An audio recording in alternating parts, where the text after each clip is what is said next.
Who wrote this letter, who wrote this letter.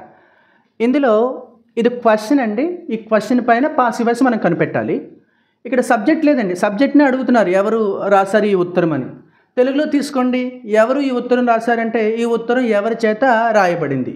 హూతో ఇలా passive voice వస్తే ఆన్సర్లో ఏముండాలండి, ఎవరి చేత అని వస్తుందండి. ఎవరి చేత అని వస్తే ఇంగ్లీష్లో ఏమనాలి, బై హూమ్, బై హూమ్ అండి. రైట్, ఈ పాయింట్ తెలియాలి. Right, who wrote this letter ఏంటండి, హూ రోట్ దిస్ లెటర్ చూసి చూడంగానే ఇది V2 అని తెలిసిపోతుందండి. వర్బ్ అంటే క్వశ్చన్లో V2 కనిపిస్తే మనం ఆన్సర్లో ఏం వెతకాలి. మనం ఆల్రెడీ చూసినాము, చాలా వరకు చూసాము.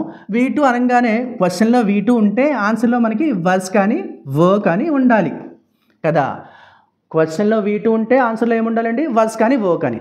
అలానే ఇది క్వశ్చన్ కాబట్టి, హూతో క్వశ్చన్ కాబట్టి బై హూమ్ అనే దాంతో ఆన్సర్ మొదలవుతుంది.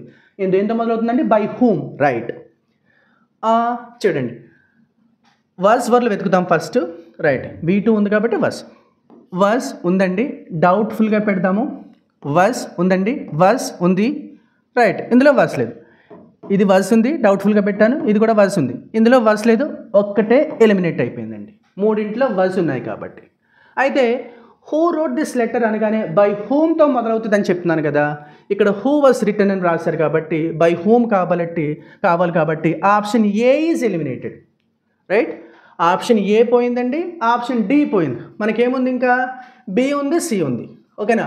హూ రోట్ దిస్ లెటర్, ఈ ఉత్తరం ఎవరు రాశారు, ఈ ఉత్తరం ఎవరి చేత రాయబడింది. By whom was this letter. చూడండి, ఎప్పుడు క్వశ్చన్లో హెల్పింగ్ వర్బ్ ముందుకు వస్తుందండి.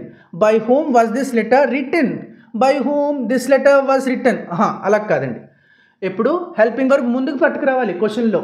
రైట్, సో అందుచేతన by whom was this letter written, ఇదే కరెక్ట్ ఆన్సర్. ఇది కూడా ఎలిమినేట్ అయిపోతుంది. మన ఆన్సర్ ఏంటండి, ఆప్షన్ బి.